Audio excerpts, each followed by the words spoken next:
God has a word tonight. Yes, yes,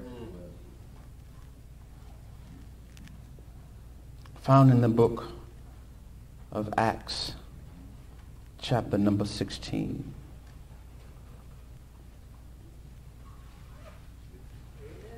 Acts chapter 16.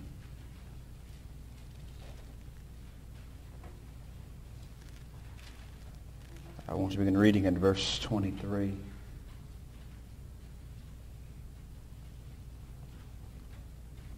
When you found it, say, I got it. I got it. You have to be careful these days. I used to listen to pages turning. But you can't listen to pages anymore. Because some folk are scrolling with their finger and moving. So you can't listen to pages anymore. Acts chapter 16, verse 23 from the King James Version of the Holy Bible. And when they had laid many stripes upon them, they cast them into prison, charging the jailer to keep them safely, who having received such a charge, thrust them into the inner prison and made their feet fast in the stocks. And the Bible says, at midnight, Paul and Silas prayed and sang praises unto God. And the prisoners heard them. And suddenly there was a great earthquake, so that the foundations of the prison were shaken. And immediately all the doors were opened and everyone's bands were loosed. And the keeper of the prison, awakening out of his sleep and seeing the prison doors open, he drew out his sword and would have killed himself, supposing that the prisoners had been fled.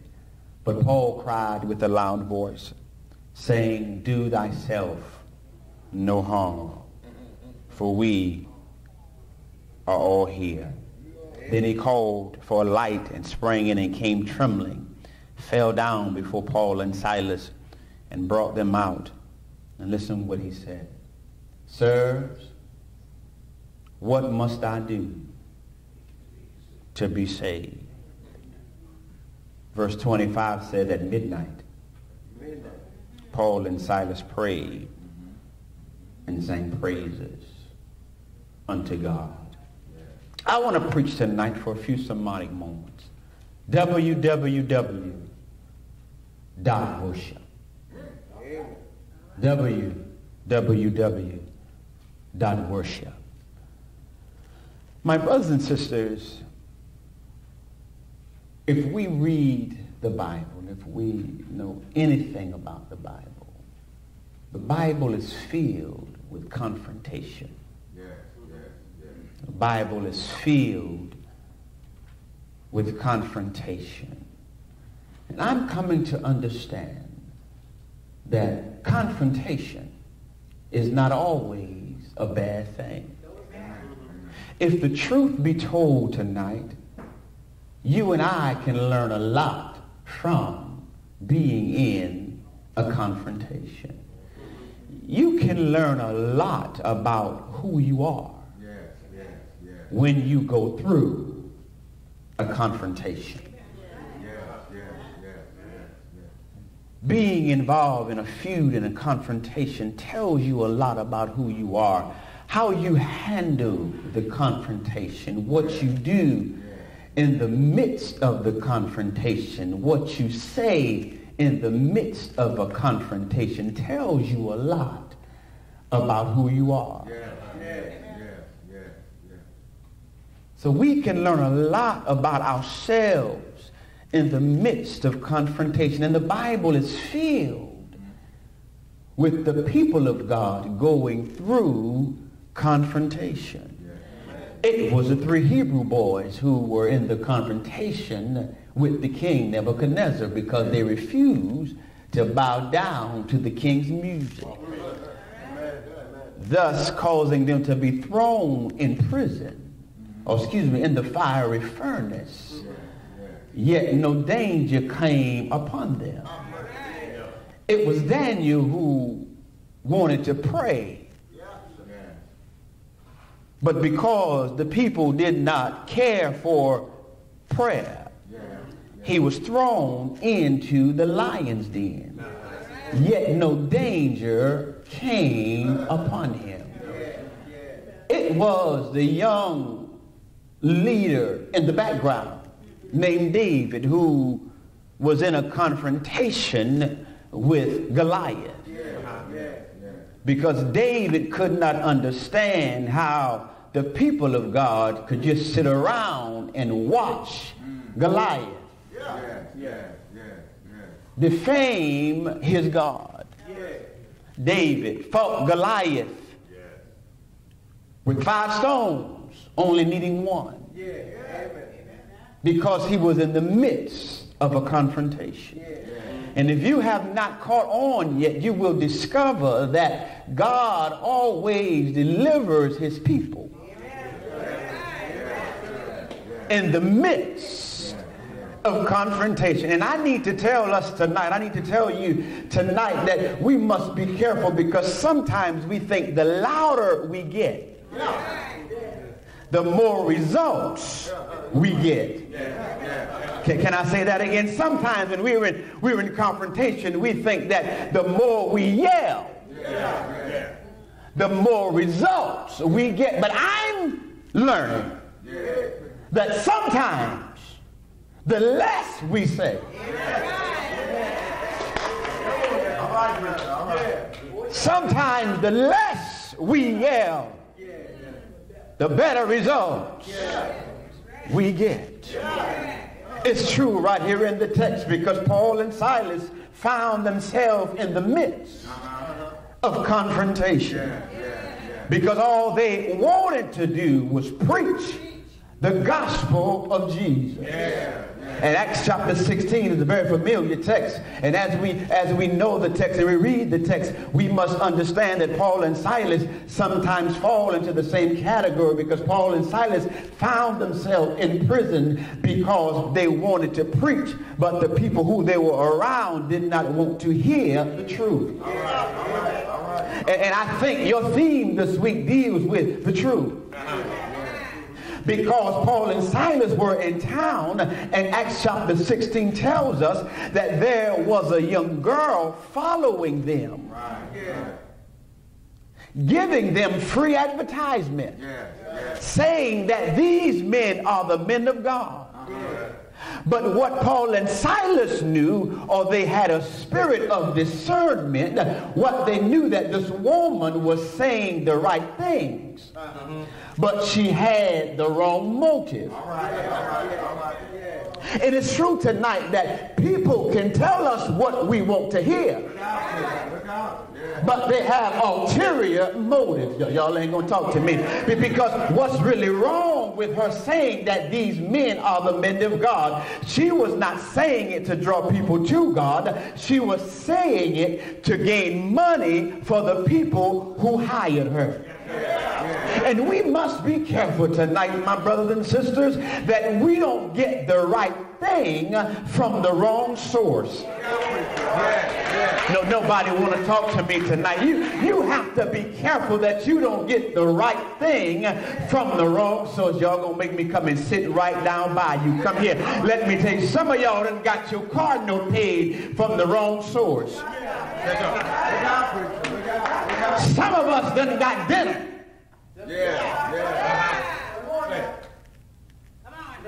From the wrong source. Wasn't your husband, and it wasn't your wife. Nobody want to talk to me now. It's important that we understand that you don't get the right thing from the wrong source, because you are inviting hell in your life that you won't be able to handle.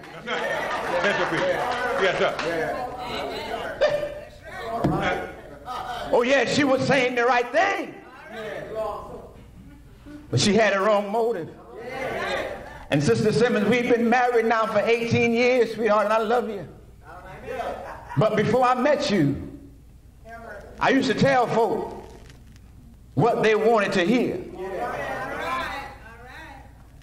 just to get it. I'm in the wrong house.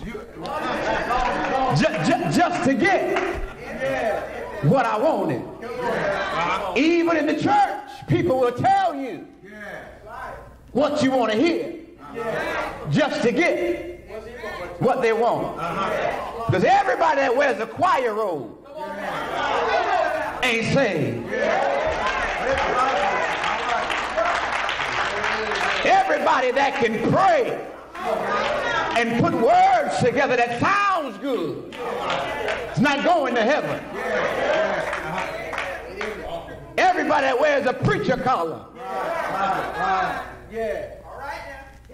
oh yes, they're saying the right things, but they have ulterior motives. And Paul and Silas, when they ran upon this girl, they exorcised the demon out of her because her spirit disagreed with their spirit.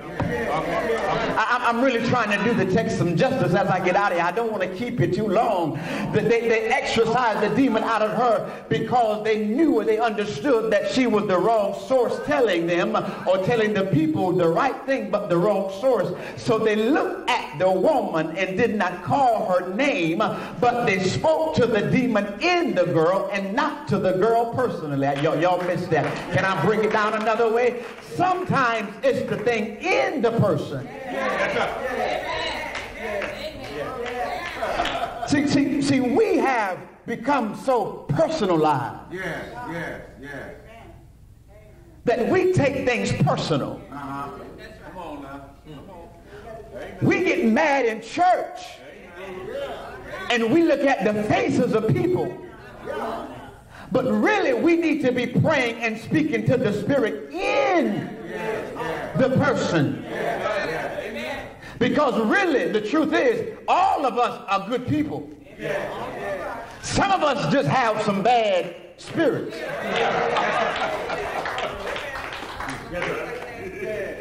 And Paul and Silas exorcised the demon out of the girl, and because they did this, the people who she was making money for got angry at them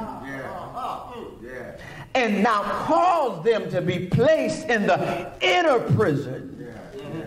And there are a few things I need to leave with you tonight about Paul and Silas, because they were in prison for their preaching.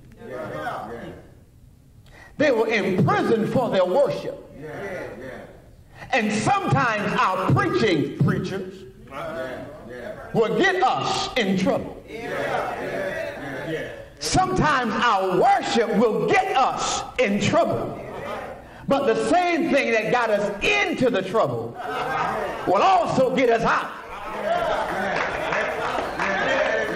And I'm preaching to Simmons now, because when preaching gets me in trouble, the only way I can get out of trouble is I have to preach my way out. Y'all ain't gonna talk to me. And so here Paul and Silas, when you read the text, you discover when Paul and Silas, when you read the text, you will discover when they are thrown in prison, they were doing what nobody else was doing in prison. The Bible said when they got there, they began to sing and pray. And if you're taking notes tonight, you may want to write this down, because what worship will do in the midst of trouble is keep you focused. Watch this. Worship will keep you focused, because when they got in prison, they started praying and singing. Why is that? Why were they not afraid to do something that nobody else was doing? Well, I'm glad you asked, because most times when people get in confrontation and get angry, or their environment changes, they have a tendency to go back to the things they know. And the reason Paul and Silas was praying and singing is because that's all they knew. I wish I could talk to some real people in here, because sometimes we get angry at our members in the church and people on the job when things get heated on the job and things get heated in the boardroom and they begin to act crazy, and you're surprised and you're disappointed because you're saying, she surprised me, or I didn't know he would act like that. Well, let me tell you something. The reason they act like that is because they act like that all week long. And so don't think that they're going to come to the board board meeting and do something different when they've been doing the same thing all week. Y'all ain't talking to me. Because when you're in confrontation, most times you'll go back to doing the things you used to do. That's why it's hard for the alcoholic and the drug addict to kick their habit, because when their situation changes, they have a tendency to go back to the thing they know. And so it is, you have to understand that when your situation changes, as worshipers, your worship remains the same. When your situation gets hard, your praise and worship stays the same. When your money gets funny and your change becomes strange, your worship should still be the same. It doesn't matter what you've been through all day long, all week long. If you are a true worshiper tonight, worship keeps you focused and your mind stayed on the Lord. Do I have anybody here understands that when your situation changes, your worship stays the same? Our situations don't dictate our worship. Our worship dictates our situation. And we don't stop serving God and worshiping Him because we had a bad day. We don't give up on God because things aren't going according to plan. Because worship keeps us focused. That's why they could stand in the midst of prison.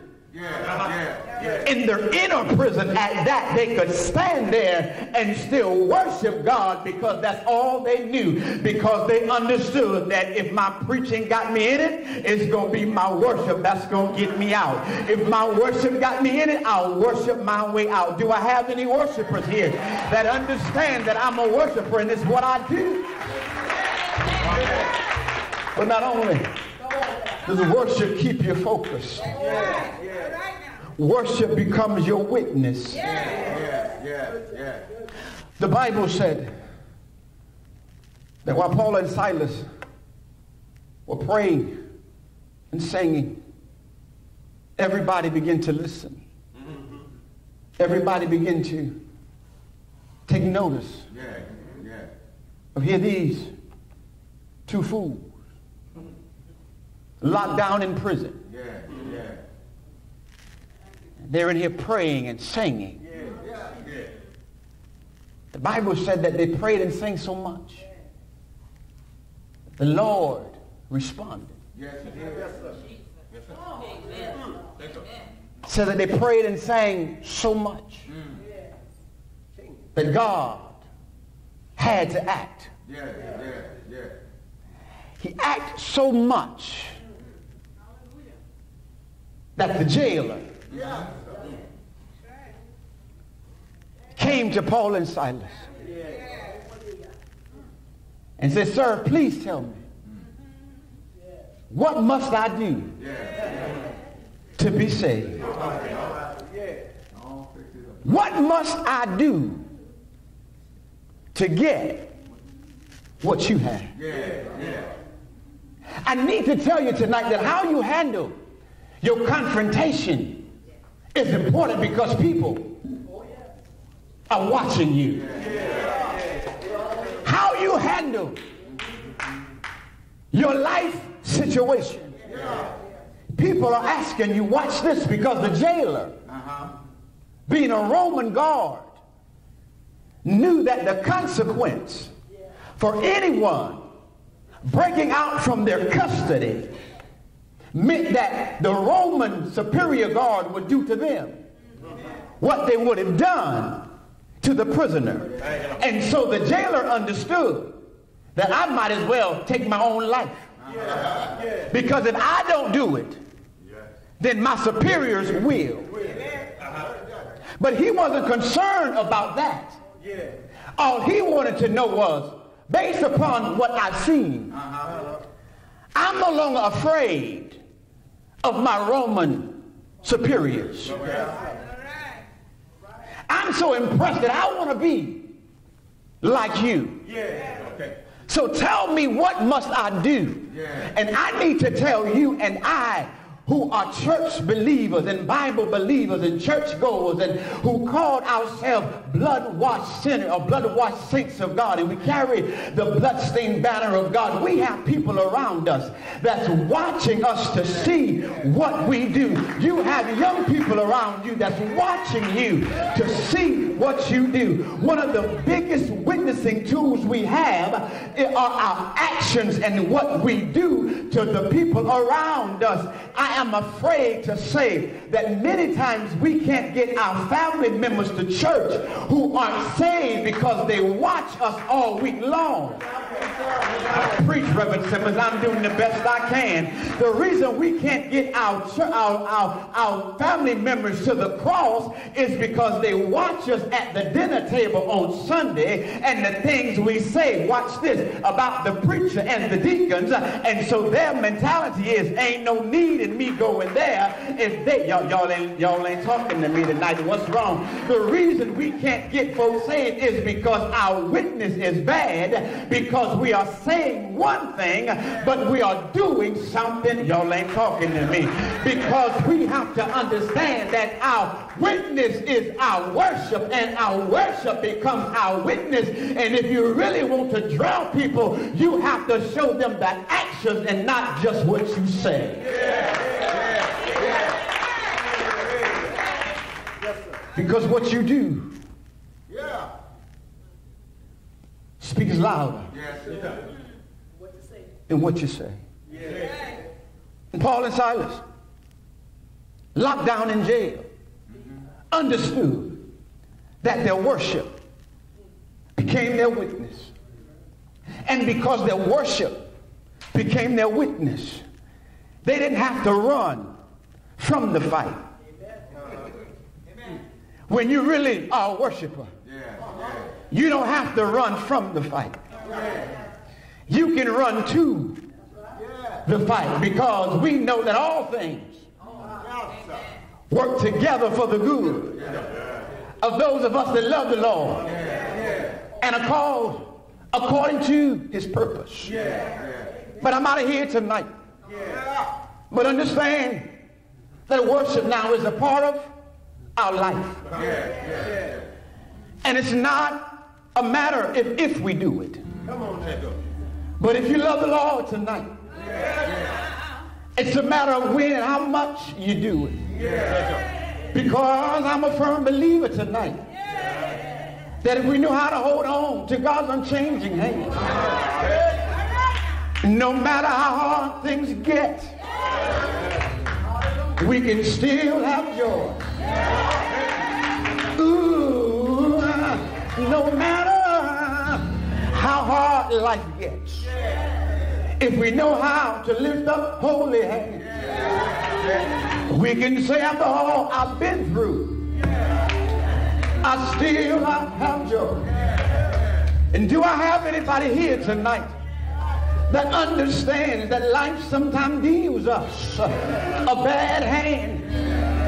But I believe tonight that somebody knows that it's not what I say when I'm going through, but it's how I handle what I go through that determines my outcome. And here Paul and Silas is locked down in the midst of the jail cell, not afraid to give God the glory. Here Paul and Silas locked down out in the inner prison with their hands and their feet tied together.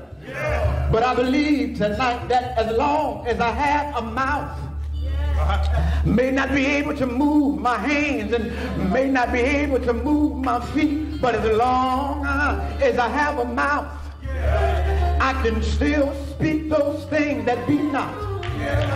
Yes, sir, as though they were. Good evening, good hope. But my last point tonight, you must understand that not only does worship become your witness, and worship keeps you focused, but worship also becomes your way out.